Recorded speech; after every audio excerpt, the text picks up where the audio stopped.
आज हम फिर लेके हैं करंट अफेयर्स की क्लास, यानी जुलाई 2020 के करंट अफेयर्स के कुछ इंपॉर्टेंट क्वेश्चन जो आपके कंपटीशन के एग्जाम में काफी इंपॉर्टेंट रहते हैं। तो पहले तो आप सबका धन्यवाद मेरी पिछली वीडियो कितना पसंद करने के लिए, और अपना प्यार इसी तरह हमारे प्रति बनाए रखें और हमारी जो अगली वीडियो आती रहेंगी उन पर भी ऐसा प्यार बनाए रखें। तो आइए अब स्टार्ट करते हैं आज की क्लास। तो देखते हैं आगे कुछ सब देखते हैं। आज का हमारा पहला प्रश्न, एशिया व भारत का सबसे बड़ा सोलर प्लांट कहाँ है? यानी एशिया और भारत का सबसे बड़ा solar plant. Option A Jamshedpur Bihar, option B Saharanpur UP, option C Rewa Madhya Pradesh, या ऑप्शन डी जैसलमेर राजस्थान। देखिए चारों ऑप्शनों में से कौन सा ऑप्शन सही है? जमशेदपुर, सहारनपुर, रीवा या जैसलमेर। एशिया व भारत का सबसे बड़ा सोलर प्लांट, तो इसका सही आंसर होगा ऑप्शन नंबर सी रीवा यानी मध्य प्रदेश। मध्य प्रदेश के रीवा में 10 जुलाई को इस सोलर प्लांट का उद्घाटन हुआ है। उद्घाटन किसने किया है? पीएम नरेंद्र मोदी ने।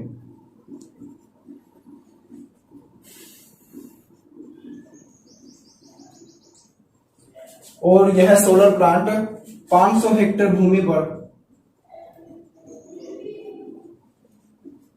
बना है, और ऐसा अनुमान है कि सोलर प्लांट के बनने से 15 लाख टन कार्बन का उत्सर्जन कम होगा, यानी वायुमंडल में प्रदूषण कम होगा और कार्बन का उत्सर्जन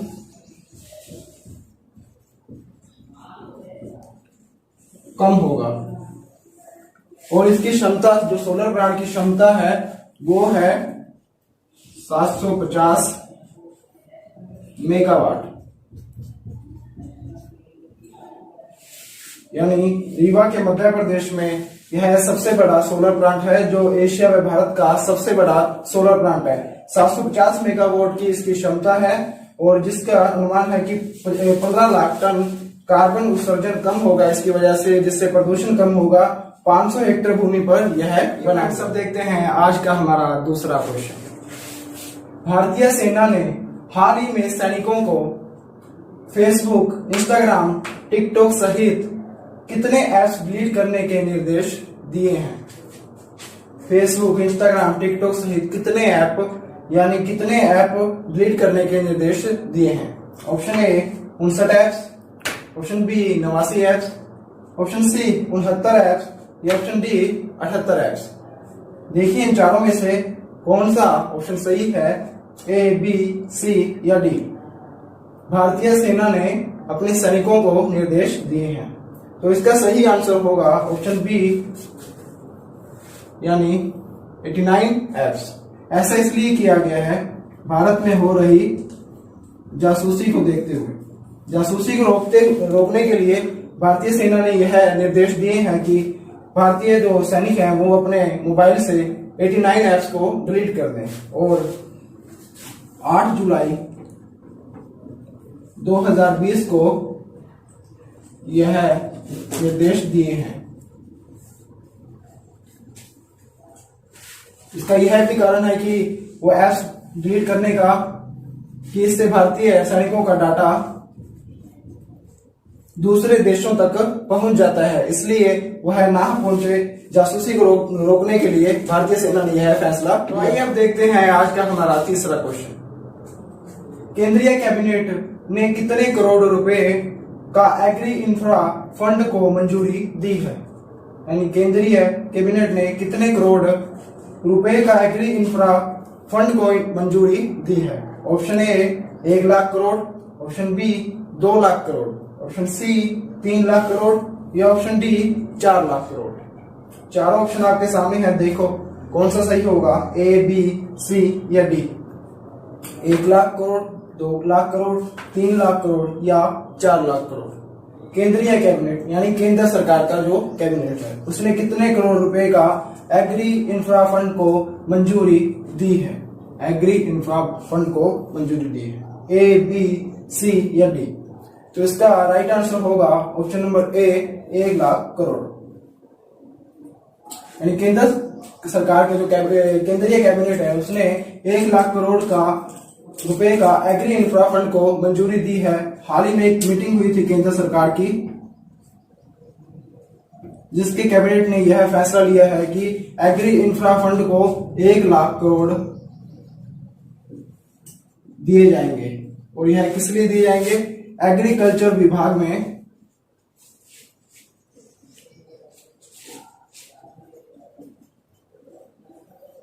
सहूलियत के लिए, यानी एग्रीकल्चर विभाग में विकास करने के लिए, उसको सहूलियत देने के लिए 1,00,000 करोड़ की मंजूरी दी है। इसमें बड़े बड़े वेयर हाउस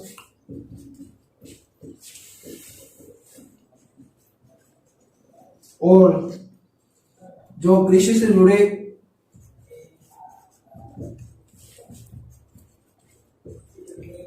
उद्योग हैं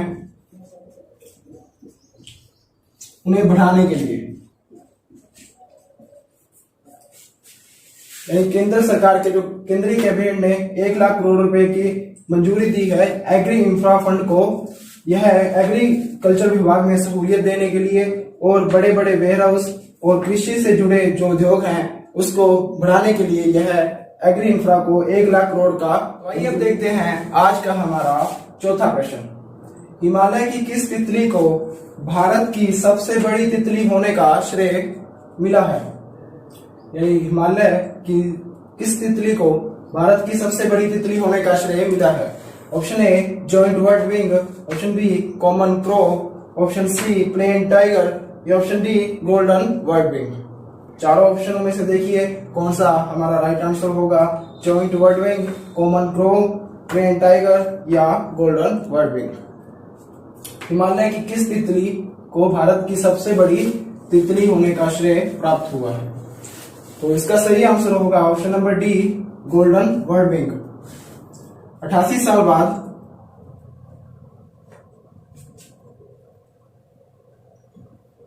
ऐसा हुआ है।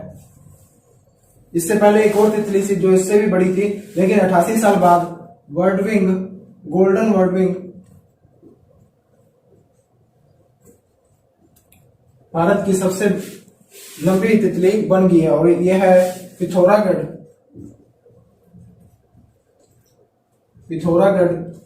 के देदीहाट में प्राप्त हुई है। पिथौरागढ़ कहाँ है? उत्तराखंड में। उत्तराखंड के पिथौरागढ़ जिले में देदीहाट नामक एक स्थान पर यह गोल्डन व्हाइट विंग तितली प्राप्त हुई है और इसके पंख की लंबाई है 194 mm। Golden white wing Bharat की सबसे बड़ी तितली है जो 194 mm लंबी है, जिसके पंख पिथौरागढ़ जिले के देदीहाट में इसको प्राप्त किया है। और पिथौरागढ़। ये देखते हैं आज का हमारा पांचवा क्वेश्चन। कोविड-19 के बीच पहला इंटरनेशनल क्रिकेट मैच कहाँ खेला गया? A Melbourne Australia, B Rose Bowl, C Mumbai यानी India, D Johannesburg South Africa. कोविड-19 के बीच पहला इंटरनेशनल मैच कहाँ खेला गया? ए, बी, सी या डी, यानी जोहानिसबर्ग, मुंबई, रोज बाउल या मेलबर्न। तो इसका सही आंसर होगा option number B, Rose Bowl. Rose Bowl कहाँ है? इंग्लैंड में। इंग्लैंड के एक स्टेडियम का नाम है रोज बाउल। और यह मैच किसके बीच खेला गया? England versus West Indies. और कब खेला गया? 8 जुलाई 2020 को। यह एक टेस्ट मैच है और क्रिकेट के इतिहास में पहली बार हुआ है कि 143 साल के इतिहास में पहली बार हुआ है कि बिना दर्शकों के मैच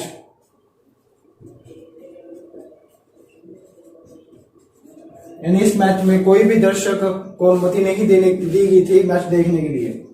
तो पहला इंटरनेशनल मैच 8 जुलाई 2020 को खेला गया कोविड-19 के बीच। टेस्ट मैच है, रोज बाउल स्टेडियम में खेला गया जो इंग्लैंड में है। इंग्लैंड और वेस्ट इंडीज के बीच यह। अब देखते हैं आज का हमारा छठा क्वेश्चन। बॉलीवुड से जुड़े जगदीप का निधन 8 जुलाई 2020 को हुआ, वह इनमें से क्या थे? जगदीप एक कलाकार थे, उनका निधन 8 जुलाई को हुआ। जो बॉलीवुड से जुड़े थे वह इनमें से क्या थे? A dancer, B singer, C comedian या डी कोरियोग्राफर। तो देखिए चारों में से कौन सा सही होगा, कोरियोग्राफर, कॉमेडियन, डांसर या सिंगर। जगदीप का निधन 8 जुलाई 2020 को हुआ, वह इनमें से क्या थे? ए, बी, सी या डी? तो इसका सही आंसर होगा ऑप्शन नंबर डी, कॉमेडियन। 8 जुलाई को हास्य कलाकार जगदीप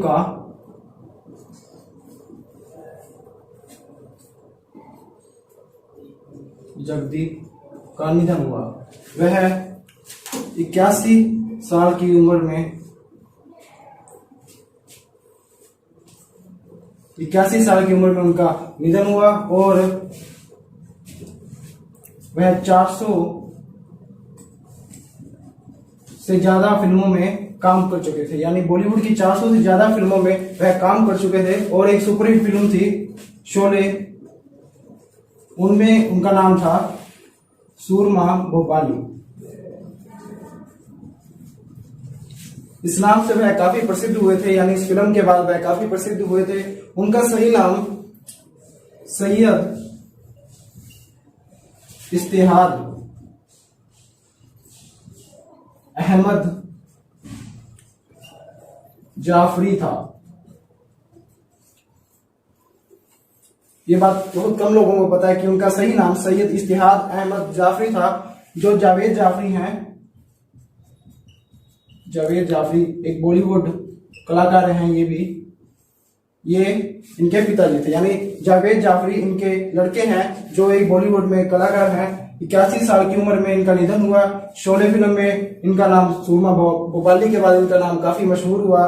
400 से ज्यादा इन्होंने फिल्में की है और इनका सही नाम सैयद इश्तिहाद अहमद। आइए देखते हैं आज का हमारा 7वां क्वेश्चन, और यह क्वेश्चन आपके लिए काफी इंपॉर्टेंट भी है।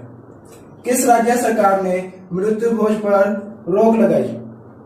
हाल ही में एक सरकार है, उसने मृत्यु भोज पर रोक लगा दी है। ए बिहार, बी राजस्थान, सी तमिलनाडु या डी पंजाब। तो चारों ऑप्शनों में से देखिए कौन सा सही होगा। बिहार, राजस्थान, पंजाब, तमिलनाडु। किस राज्य सरकार ने मृत्यु भोज पर रोक लगाई है? तो इसका सही आंसर होगा बी, यानी राजस्थान। राजस्थान के सीएम अशोक गहलोत ने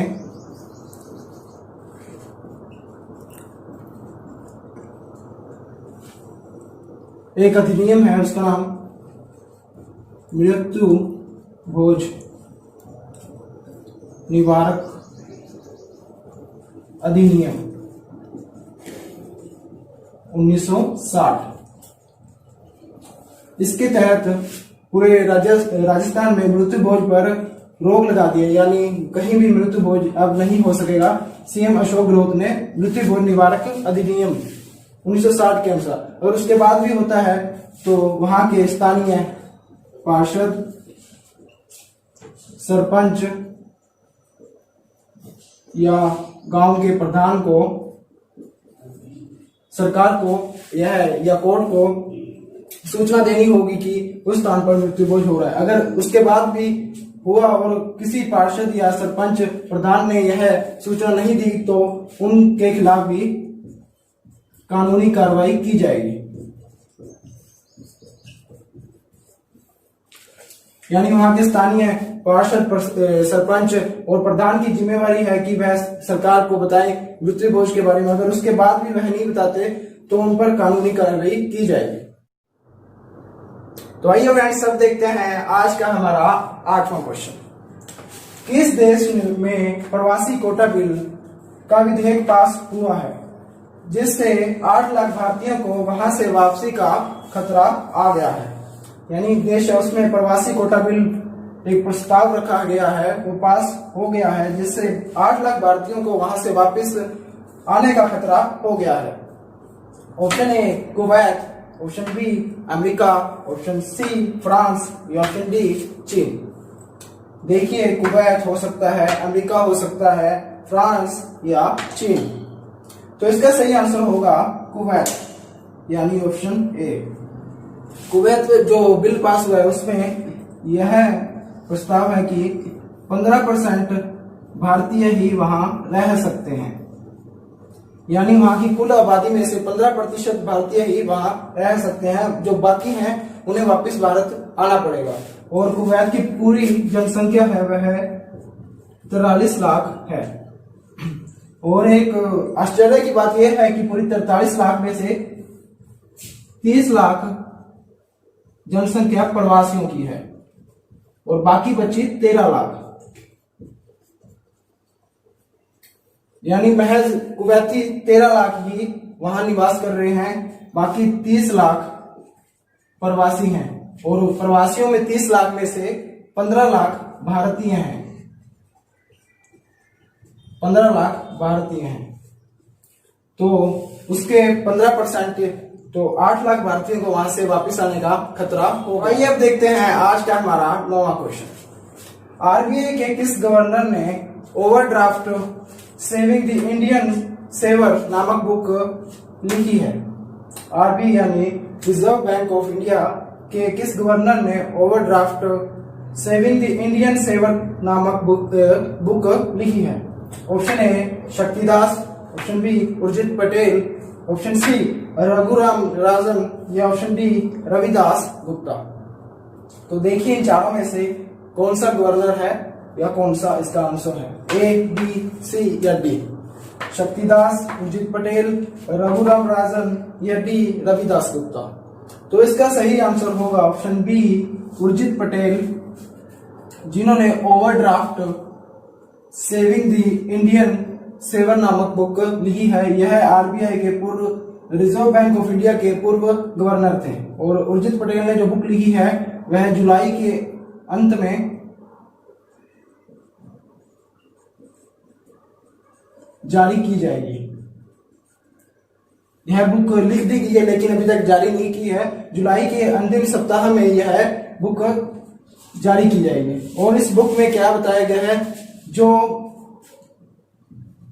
भूतकाल में भारतीय बैंकों की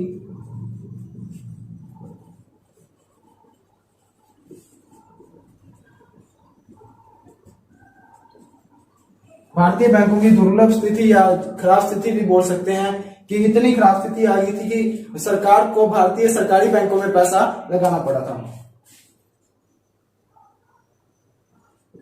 सरकार को बैंकों में पैसा लगाना पड़ा था, यानी यह जो बुक है वो इस स्थिति पे लिखी गई है जब सरकार को बैंकों में पैसा लगाना पड़ा था। भारतीय सरकारी बैंकों की हालत बहुत ही खराब हो गई थी। तब यह उस स्थिति पर इन्होंने उर्जित पटेल ने यह पुस्तक लिखी है, जो जुलाई के अंतिम सप्ताह में जारी की जाएगी। अब देखते हैं आज का हमारा 10वां क्वेश्चन। केंद्रीय फिल्म प्रमाणन बोर्ड के नए चेयरमैन का कार्यभार किसने संभाला है? Option A Prasoon Joshi, option B Madhav Sharma, option C Anurag Srivastava या ऑप्शन डी रविंद्र भाकर। केंद्रीय फिल्म प्रमाणन बोर्ड के नए चेयरमैन कौन है? प्रसून जोशी, माधव शर्मा, सी अनुराग श्रीवास्तव या D Ravindra Bhakar. A B C या डी? तो इसका राइट आंसर होगा option number D Ravindra Bhakar, जो वर्तमान में पश्चिम रेलवे के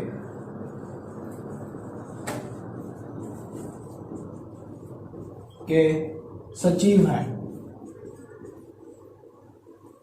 और जो केंद्रीय फिल्म प्रमाणन बोर्ड के चेयरमैन का ये कार्यभार जल्द ही संभालेंगे। के चेयरमैन कार्यभार जल्द संभालेंगे। और जो केंद्रीय फिल्म प्रमाणन बोर्ड है उसका हेड ऑफिस, जिसे हेडक्वार्टर बोलते हैं, वह है मुंबई में स्थित है। और इसके अध्यक्ष हैं, उनका नाम है ऑप्शन ए प्रसून जोशी। यानी केंद्रीय फिल्म प्रमाणन बोर्ड के अध्यक्ष हैं प्रसून जोशी। उसके नए चेयरमैन है रविंद्र भाकर, जो अभी फिलहाल पश्चिम रेलवे के सचिव। आइए अब देखते हैं आज का हमारा 11वां क्वेश्चन। इंडियन ऑयल कॉरपोरेशन मतलब आईओसी के नए अध्यक्ष कौन है? Option A Sanjeev Singh, option B Abhishek Mehra, option C Shrikant Mahadev Vaid या option D Ramesh Tendulkar. Indian Oil Corporation यानी आईओसी के नए अध्यक्ष कौन हैं? उनका नाम क्या है? संजीव सिंह, अभिषेक मेहरा, रमेश तेंदुलकर या श्रीकांत महादेव वैद। तो इसका सही आंसर होगा ऑप्शन सी श्रीकांत महादेव वैद, जो 1 जुलाई 2020 से कार्यभार संभाल चुके हैं और इनका कार्यकाल है 31 अगस्त 2023 तक का। यानी 1 जुलाई 2020 को यह कार्यभार संभाल चुके हैं और 31 अगस्त 2023 तक इनका कार्यकाल है। और पहले यह आईओसी के निर्देशक थे, यानी इंडियन ऑयल कॉरपोरेशन के ही ये पहले निदेशक थे। निदेशक के बाद यह अध्यक्ष बन चुके हैं और इनका चयन ऐसे हुआ है कि 5 निर्देशक थे।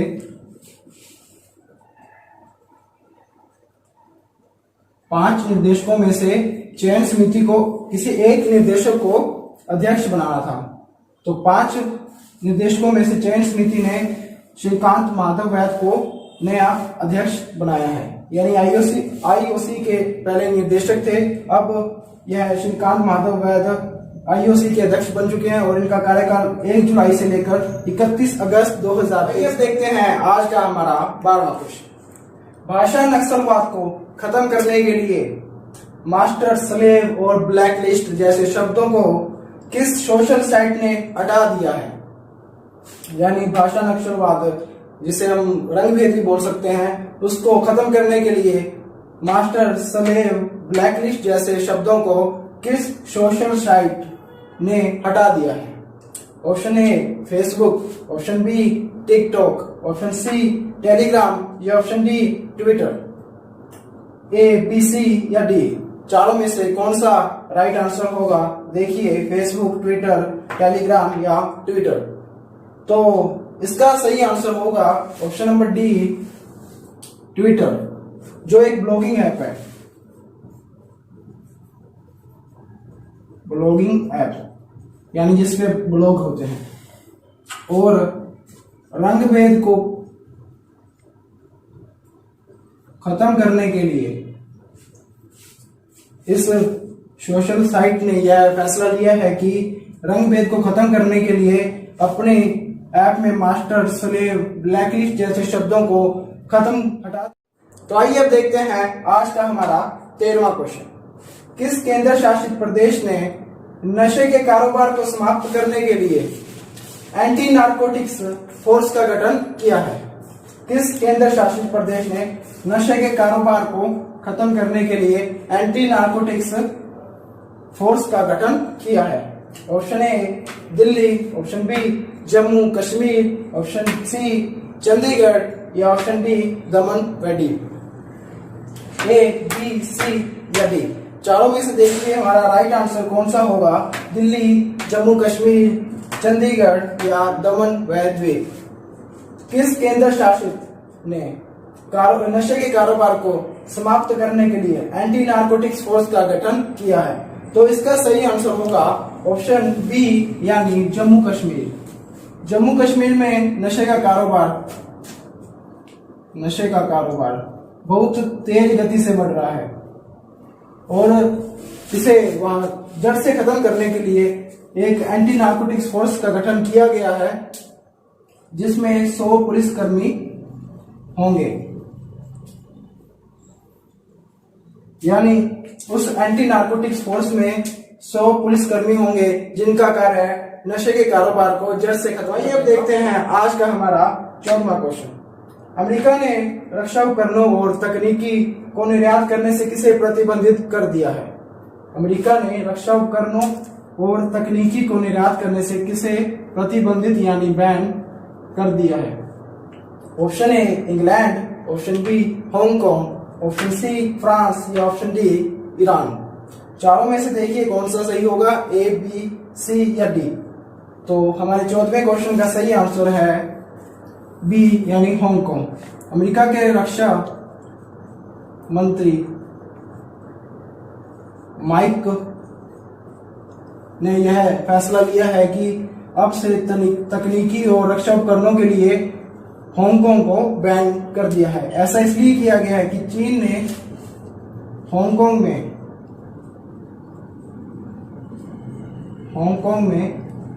एक नई सुरक्षा नीति लागू कर दी है। चीन ने हांगकांग में एक सुरक्षा नीति लागू कर दी है। उसके बाद अमेरिका के रक्षा मंत्री माइक ने यह फैसला। आइए देखते हैं आज का अंतिम प्रश्न यानी 15वां प्रश्न। 2 बार के Olympic gold medallist Lin Dan ने 20 साल के करियर के बाद खेल को अलविदा कहा है। वह किस खेल से जुड़े थे?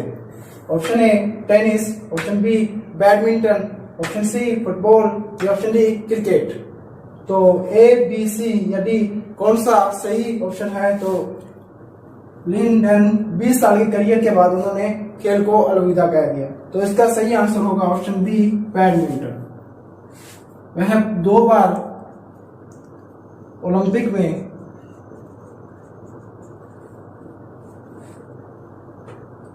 गोल्ड मेडल जीत चुके हैं और 5 बार वह वर्ल्ड चैंपियन